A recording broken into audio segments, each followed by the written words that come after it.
Watching back a few clips from the development day at Hayling back in October. Really interesting to see people's setups, and we'll dive into that in a second. One thing the Class Association is doing is making sure that, on top of sailing an excellent boat and going fast and having fun, we're also having opportunities at each and every event to learn something, progress your own sailing, and also looking at the social side of what we're doing. As one of these such occasions was a development day at Hayling. Poured it down in rain in the morning, but by the afternoon we had this absolutely perfect breeze and a rare opportunity to have a boat filming us, see what our setups look like from outside the boat. Actually, I found with my own sailing some of the best pointers I've got on my setup aren't from anyone who's especially great at sailing, but it's just someone who's got another vantage point, whether they're stood on the beach or the balcony or in a rib, and just been able to compare my setup against someone else's and feed that information back to me. So I thought this is a great opportunity to do likewise. This isn't any special knowledge, but just a little comparison between some pretty different setups we have here. So again, the conditions are absolutely perfect, kind of like 8 to 10 knots. Just kind of getting out on the wire, twin trapezing, building that power, boom, just starting to come off the centre line. Really nice conditions. So instantly we see 3 boats here, and one gets hit by a bit of gust, rounds up. That's helm sheeting, so having to steer around the gust maybe a little bit more.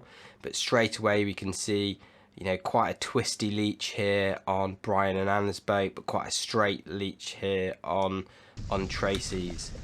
So just showing you a good example of what we're looking for in these sort of conditions, similar sort of day, and whether this was actually outside, so a little bit wavier, but this is Tom Francis 2019 European Champions, and lovely kind of twist profile in the main, boom just off the centre line, but kind of no further out. The end of the boom, you don't really want going out much further than your jib slot, because then that starts to close off the jib slot.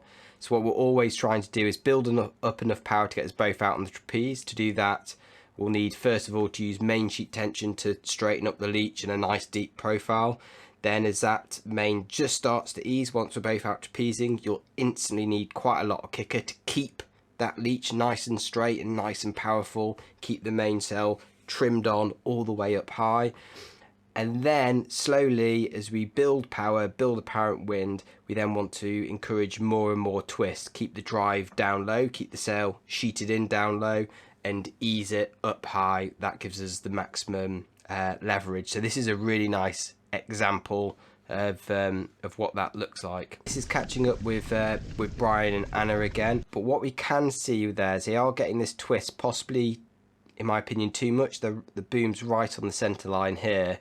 And possibly too much twist, quite a lot of depth in the bottom of the sail, which suggests they're just running main sheet tension and not much kicker to flatten it out, and that makes it very hard for the crew sheeting, because little bits of eases in and out blow out that top of the leech up and down.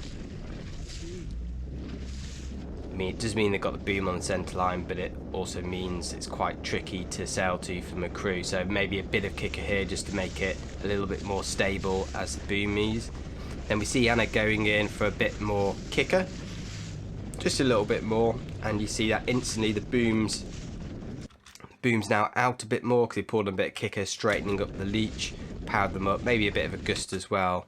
But I'd say overall still quite a twisty setup if we look at that leech going through, and quite a lot of depth in the bottom of this sail here as well. The luff of this mainsail starting to encroach on the jib slot, so that suggests maybe a bit more kicker still, just to kind of flatten that sail, kind of bring it all in profile, and maybe less lowers just to allow the bottom mast just to start to bend when we do pull on that kicker.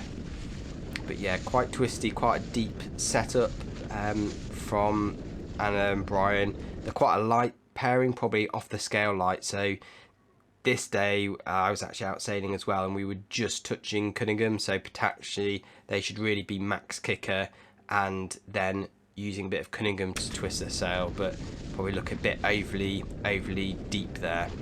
Tricky day though, because you want to get up the speed and you needed power to do that, and then once you're up to speed, built the apparent, then you were looking to ease off.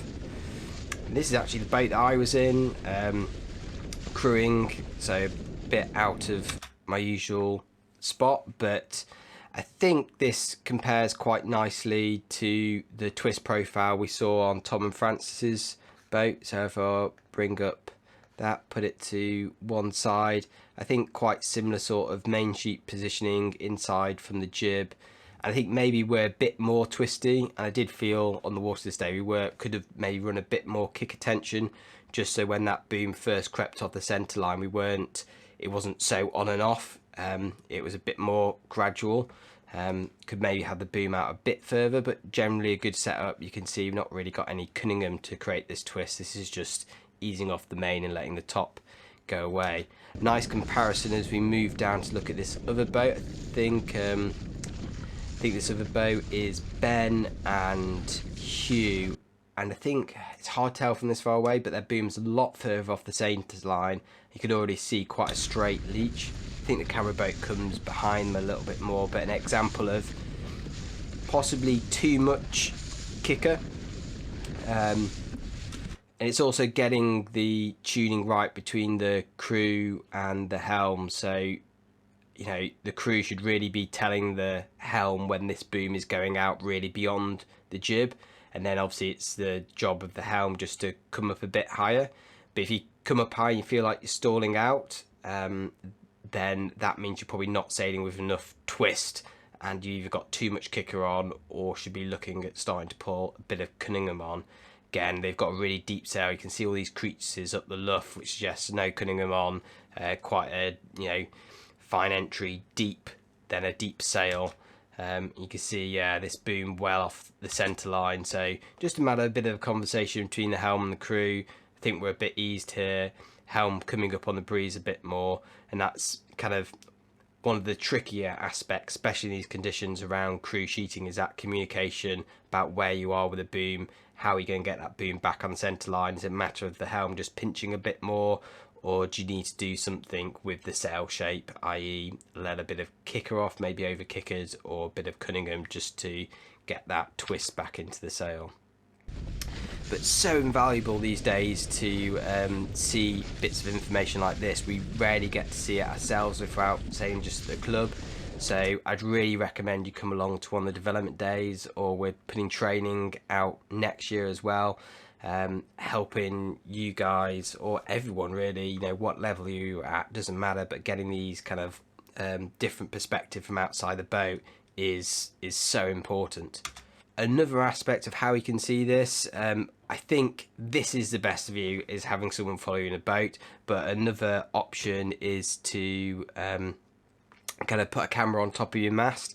Now this is a bit of an unusual view, but if you kind of calibrate it to where you normally are, you can get really nice pictures of your kind of twist. So this is with less Cunningham on, so you can see the boom's quite far out, and you can just draw this line, and then you can see the line from the top of the sail, and actually there's a bit of sail billowing past, so quite a deep top of the sail there. This batten is actually deeper than the headboard, but boom reasonably far out. But if we go to full Cunningham, you can see a lot more twist. This angle between the boom and the top of the sail is much greater now, and the boom's a lot further onto the scent line. So that's a really good example, really good viewing point for assessing your twist. The Nationals, so the really windy day at the Nationals, just a good example of how far you can take this. Right, and this was a really windy day, so super powered up, but the main sheet is still quite tight in there, just coming off by a few inches, and then back onto centre line. It's all about, you can see how much cunning we've got on the actual eye of the sail. The cringle is way down here. This is where the feeder is for the sail, so our chafe area is way down there. This is actually a longer chafe area because we had to replace it, but the cringle's way down, probably just 4 inches, 5 inches off the boom. So a lot of Cunningham on, and maybe starting to ease a bit of kicker just to let all the pressure spill out the top of the rig and get that boom back on the centre line. That allows you to open up the jib slot. Like you can see, nice open jib slot, not lowers too tight, so you've got a nice bit of curve in this bottom of the mast, and just let the air blow through the boat once you're fully powered up. yeah, so this is a good example. So that cringle, which was down probably around here, you know, probably a good 6 inches of ease from that movement on that cringle in the sail. So yeah, a lot of Cunningham on, but a lot of Cunningham off for the downwinds. Yeah, hopefully that's interesting for you, been helpful, and just a good opportunity to see things from another perspective. There's plenty more development days coming up and class training next year, and everything is just coming along to the national tour events next year. Great opportunity to talk to fellow RS800 sailors and get some pictures taken of you, learn about your setup, learn about how you can sail the boat with greater ease and faster, and just socialise with like-minded people. So if you're interested in that, then please join the Class Association, join us on the tour, join us on development days, and hopefully I'll see you at a RS800 event in the near future. Have a good weekend.